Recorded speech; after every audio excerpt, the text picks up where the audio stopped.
kind of the new Ksante, at least for now. And then I think Rumble is also really strong, and it's something that some teams have been using as an answer into the Skarner. So maybe expect to see a Skarner ban here, or maybe NRG has something exciting prepared. I also noticed that Team Liquid had multiple Cassiopeia bans versus FlyQuest. So we're definitely having some counter towards the AD mid laners like Tristana and stuff. Some Cassiopeia is going around in scrims, it feels like. Probably in the hands of Quad. It's also one of the champions that he was most known for. So another respect kind of target ban here. Yeah, I mean, it's one of Quad's best champions. I mean, it's something he was known for in Korean solo queue, and he hit rank 1 in Korea using mainly Cassiopeia. So I think it's just kind of like, it's his comfort champ, and a lot of teams are just banning it away from him. Well, look at that, Oh my God, they actually look at that. Skarner's up. They're gonna lock it. Yeah, it's fun to do the Kai'Sa hover that Bwipo always does, but you know they're gonna be locking in the Skarner. Remember that in their first series against Team Liquid, it was Bwipo on Skarner that was a huge part of the game that FlyQuest won in that 1-2 loss that they had against TL in week number 1. I talked to Bwipo a little bit about the Skarner later on that day in Twitter DMs, just talking about like his thoughts on the champion, different things. He mentioned how, yeah, if this champion goes through, the game's gonna go about as you would expect, and then it's not going to go through for the rest of the series. NRG are saying, hey, we've got an answer, but I don't really believe most teams when they say that, because Skarner is insane right now. I have really been loving this particular pairing, though. I was talking about yesterday, the early Senna picks. When you have Senna Ultimate and KArthus Ultimate, you have such long-range access to enemy backline. Yeah. And with everybody picking double AD carry comps, it's like, wow, you have a Senna Ultimate and a KArthus Ultimate that are going to take at least half of the HP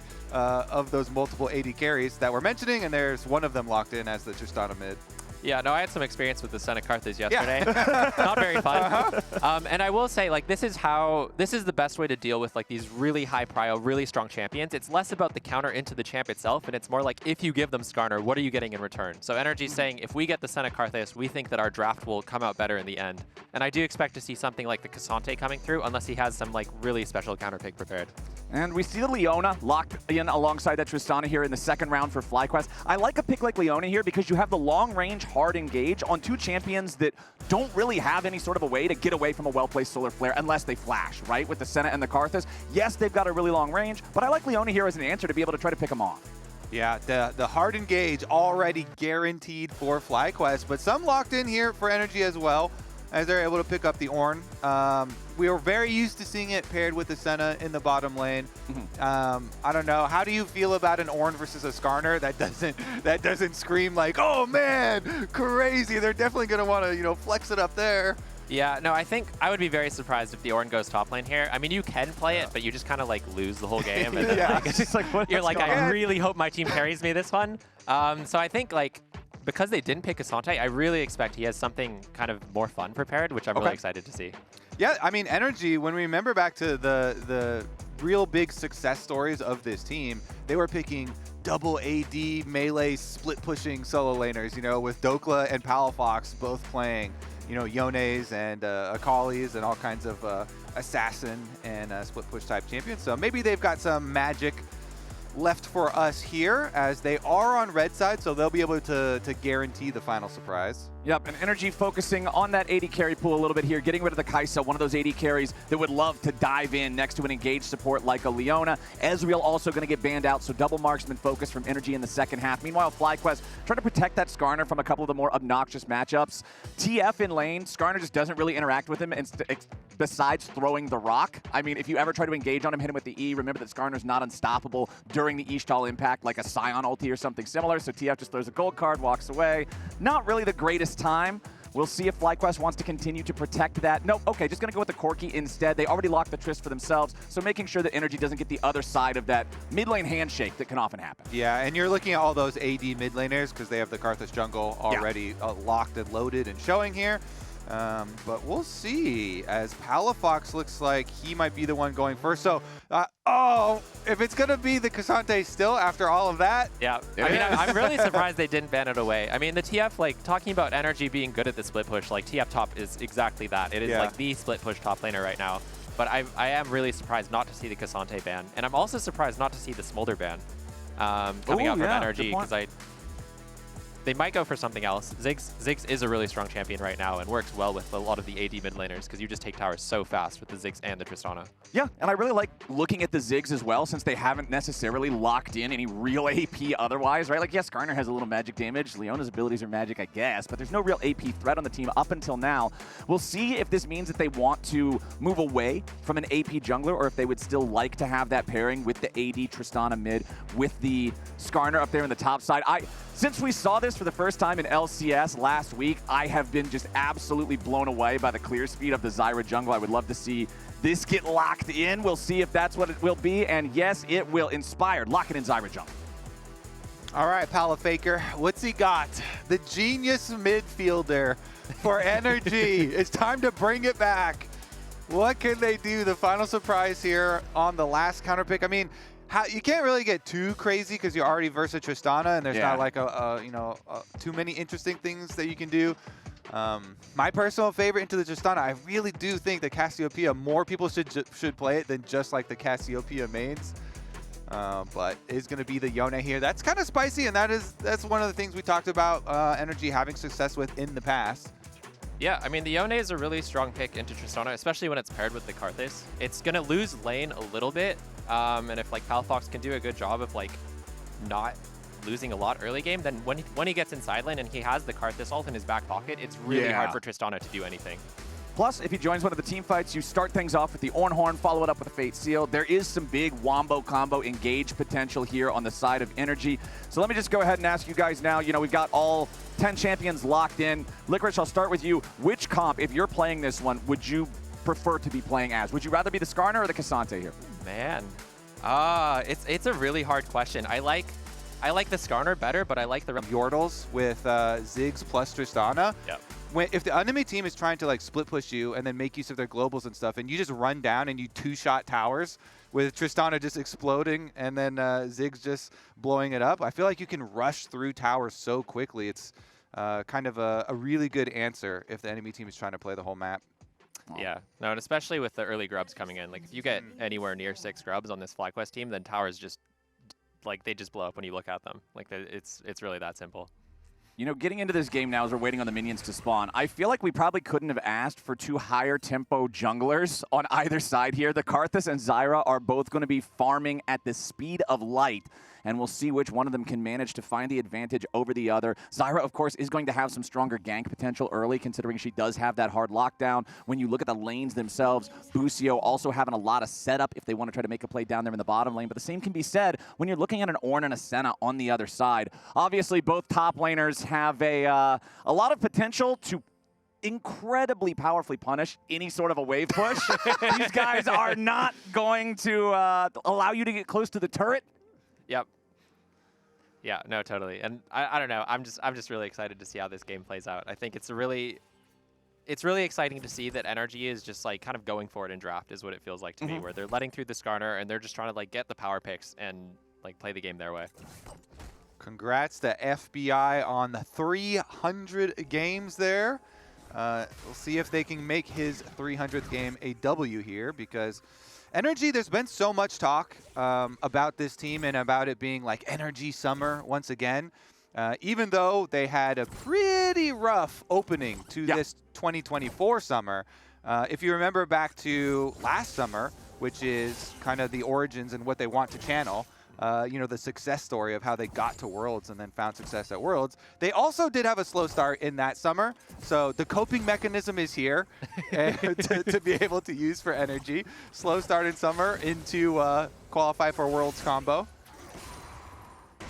3-lane view right now. Bwipo with control over that top side was able to trade the 3rd hit of the Q into Dhokla. That is the one that just does the absolutely massive health ratio damage to the enemy. Very difficult to trade back into that one, even for a champ that's as powerful as Ksante is.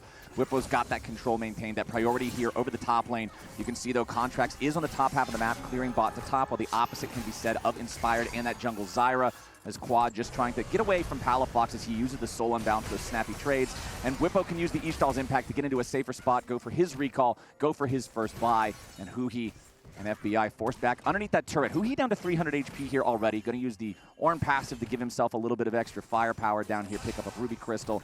These guys are just waiting for the wave to crash. Problem is, I think Inspired's waiting for the same thing.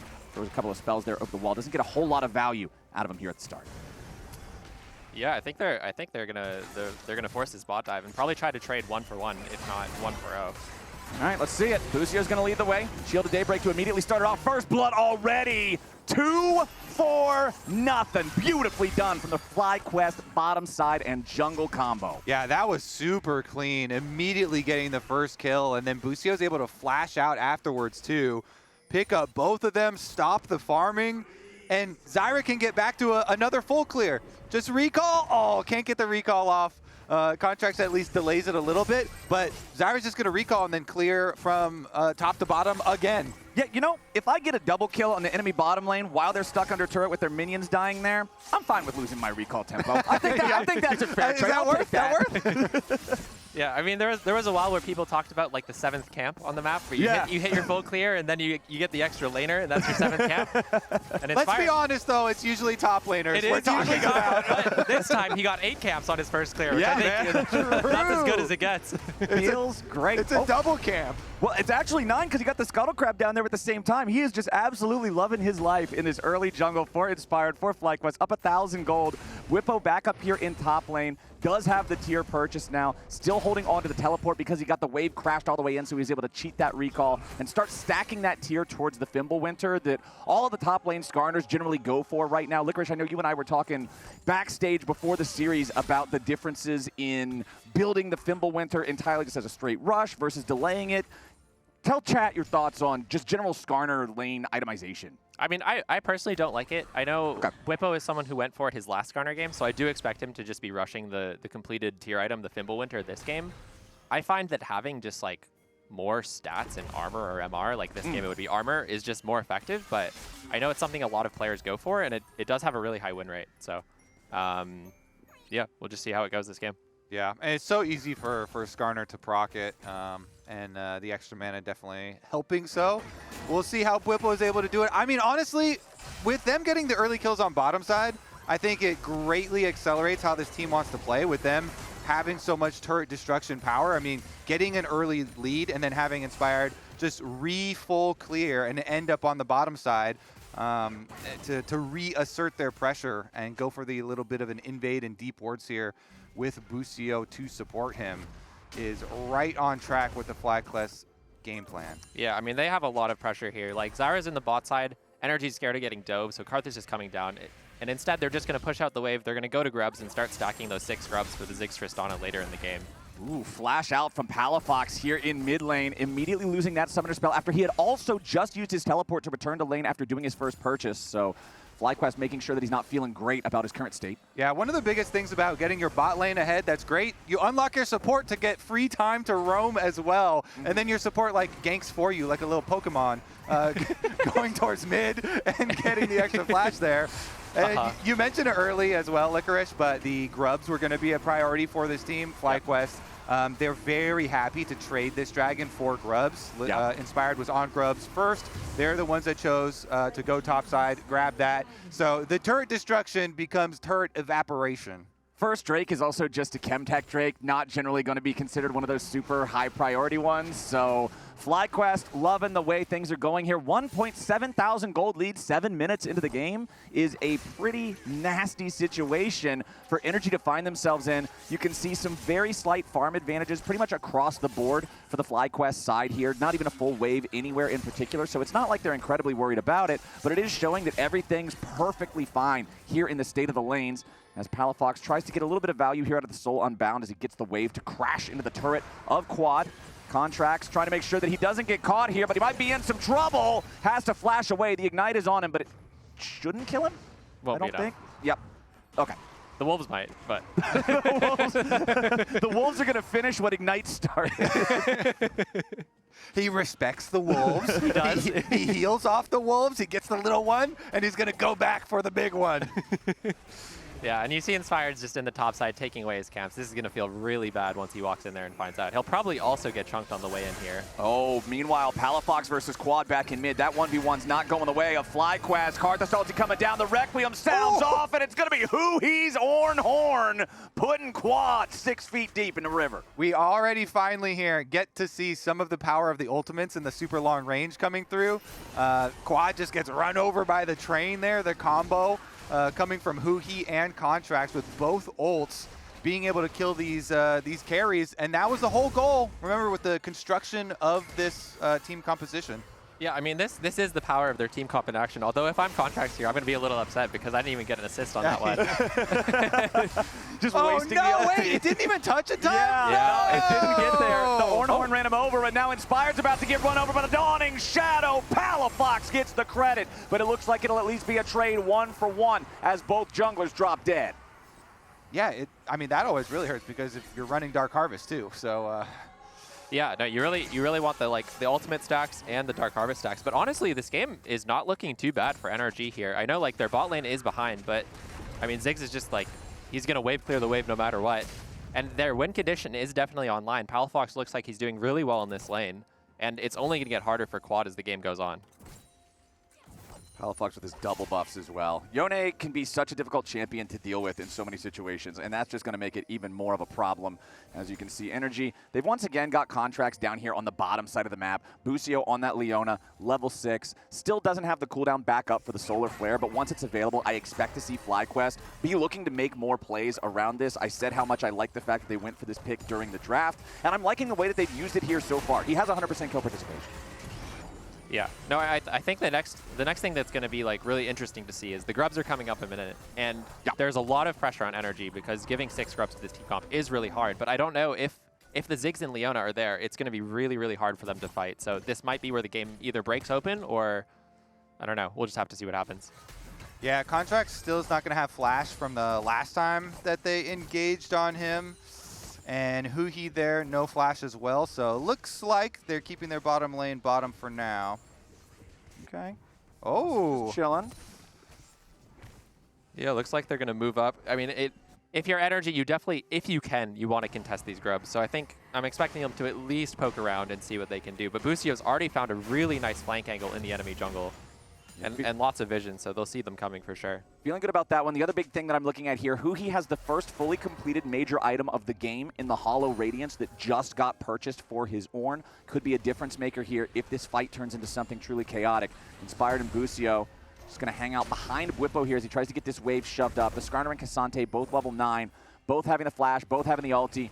Dhokla doesn't have a lot of mana to work with, but it really doesn't matter once he goes all out. NRG going to start up the grubs, and it looks like FlyQuest is nowhere nearby to challenge for him. Yeah, they were pinging pretty early on there for a bottom lane for Massu to just go for tower. So they decided to pay just with turret plates here and see how many turret plates they can get. Yeah, I mean, he's going to get the whole tower here. His W is going to be online in a second, so that's a full bot tower for grubs, which I think, honestly, I'd be happy with on either side of this team. Ooh. Maybe not. Teleport from Huhi. Okay, the turret will fall, but can Huhi get the punish here? There's not really anything in the tank for Massu. The out-of-mana Ziggs isn't a whole lot of a threat. Gonna get clapped around a little bit here. The Requiem summoned up, and Contractz, he's getting his stack for that one. Yeah, no, I'm sure if Huhi took that one, he would have been really upset. So Huhi looked like he was being really careful there with the spells and the autos. But yeah, no, I mean, this game state actually looks really good for NRG. The top lane is going well. Dhokla actually has a bit of a CS lead, even though he's down a little bit of gold. And once they transition into the Yone in the side lane, I think that they will actually have the advantage in being able to run this game. Might be hard to defend a dragon with their tower gone here, though. So maybe FlyQuest, as they try and take over the jungle, can get a better setup, but looks like we have the full reset coming from NRG, heading right back down mid lane, so the choice is theirs.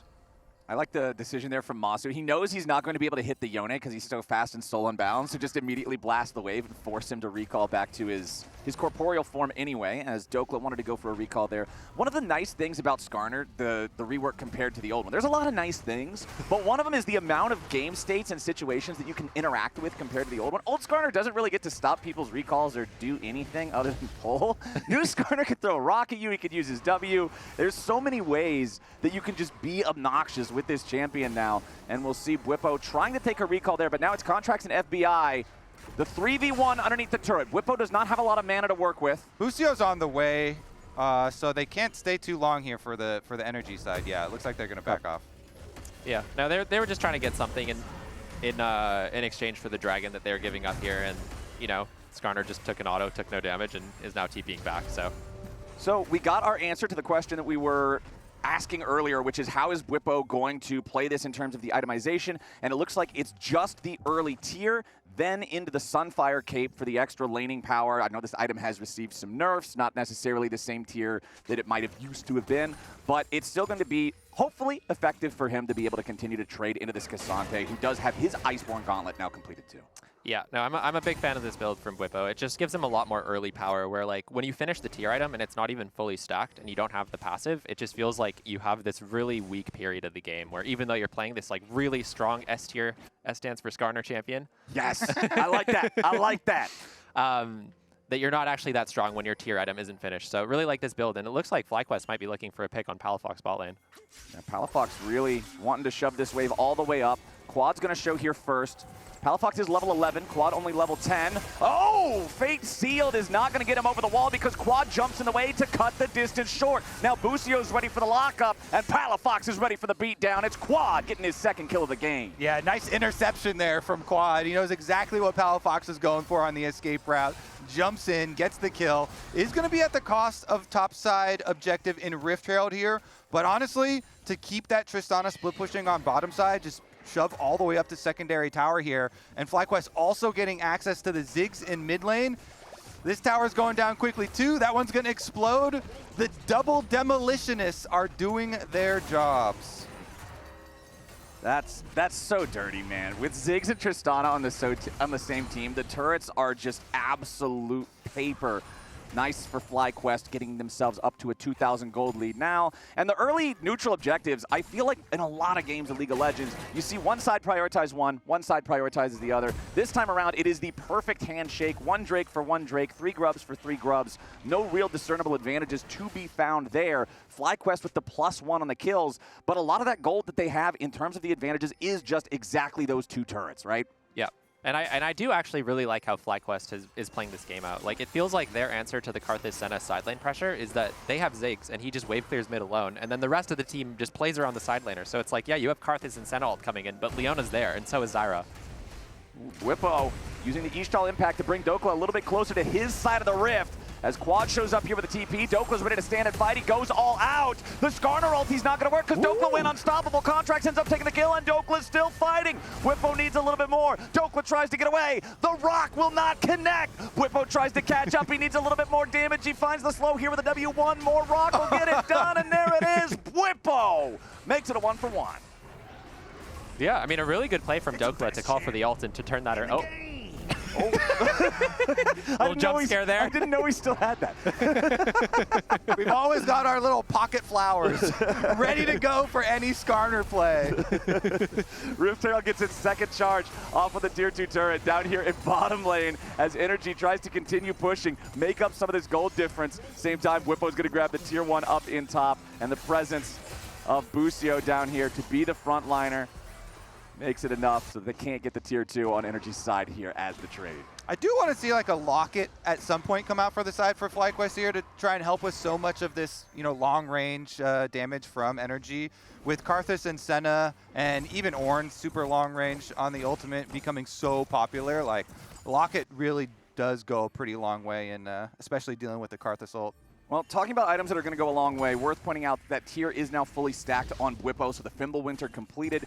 This thing is going to provide so much shielding in fights. Like, the spammable nature of that shield is going to give him a lot of extra durability. For a champion that's already difficult to burst down, things just went from difficult to even more difficult for NRG in any of these fights that Bwipo is able to be a part of. And you can see both of our top laners and one additional player on each side. There's so many teleports in this game, I had to take an extra second to track them. Palafox, Massu, and both top laners having those ultis ready to go. Bwipo goes in for the flash, locks him up, beats him down. Impact ready to go back in.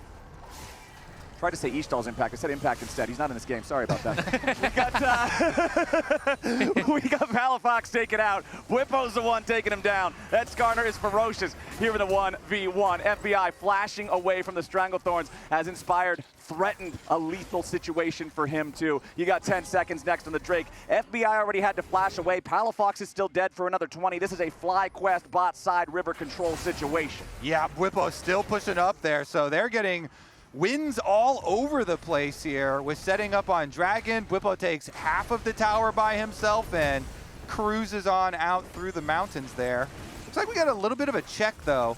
NRG teleporting in. All right, NRG's not willing to let this one go. Ornhorn flies out. Not really going to find a whole lot. Inspire gets knocked up, but there's nobody there to follow it up with anything else. Palafox NRG TP'd in bot lane. They got the 4-man play. Yeah, Palafox is coming around from the side. There's a 5v4 here for NRG. They will successfully push FlyQuest away from this third Drake of the game, but the trade at the same time is the tier 2 turret up in the top lane. Yeah, what do you think of that call to use both teleports to go for Dragon number 2 here and give up that secondary tower? Because those things, it's 800 gold for your team. It's a lot. Yeah, no, I'm personally not a fan. I mean, Bwipo is going to be really strong right now in the game. And I think, like, if I'm him, I'm just saying, like, anywhere I am, I'm unkillable, and just we win every fight. And I think if it was, like, third Dragon... Hold up a sec, we got to fight in bot lane. Oh, yeah, Dhokla going in for the all-out. Quad jumping back away. The Requiem, they wanted to hit him with a Dawning Shadow there. I think if Dawning Shadow hits, Quad dies. I'm not 100% sure because it looks like the HP would have been pretty close. But if that would have connected, I think he still could have been zeroed out there. So Bwipo shows up at least to try to protect him. Contractz level 12 here on the KArthus. The same situation as Inspired Zyra. You can see the EXP bars actually at the exact same spot too. I was talking about the high tempo jungling from both of these picks, and it seems that that's what we're getting here. 19.5 minutes into the game, only 30 seconds until Baron's live on the map. Dhokla jumping in, stunning Bwipo up underneath this turret a little bit, making him soak so much damage from the turret shots. Both these guys pretty low, but Dhokla's comfortable underneath his own tower.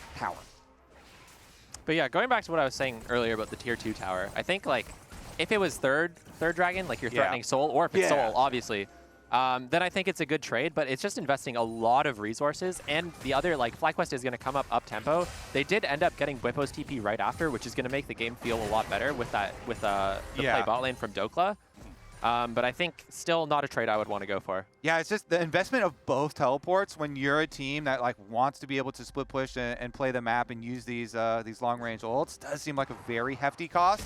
But we also saw the Ziggs and Skarner combo. We didn't talk about that one a lot, but that long-range ultimate also, that enabled Bwipo to get that kill. Like, holding him in place with the Skarner ultimate for the Ziggs bomb travel time was pretty sick, too. Yeah, normally I don't think about Ziggs as, like, the same level as KArthus ult, where it just, like, falls on top of you. But when you Skarner ult and just drag him into the middle, then there's not much you can do about it. So I'm really enjoying and liking this Ziggs pick a lot more as the game goes on. Yeah, it was the alley-oop dunk there. Bwipo set up Massu for the easy one.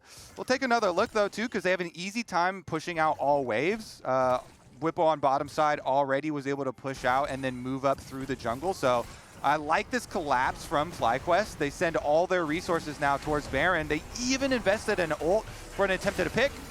Yeah, that ulti was a little audacious, a little aspirational for the distance that he was from his opponent. Generally, he could have a little bit better of an angle or maybe some setup for that one. You miss every Skarner ult you don't take. You miss some of the ones you do as well. So that's not really what they wanted. NRG's going to be happy with it, though, but they do have to commit the flash from the KArthus to escape that Mega Inferno bomb. And NRG have lost control over their own topside jungle. FlyQuest knows that they've got this gold lead. They know that they're in control, and as long as there's not a turret or something to have to fight under, they're ready and confident to take these fights against NRG in open ground. So I guess the question I have for you guys is, what's the play if you're NRG here? 4,000 gold at 21 minutes is a pretty serious problem.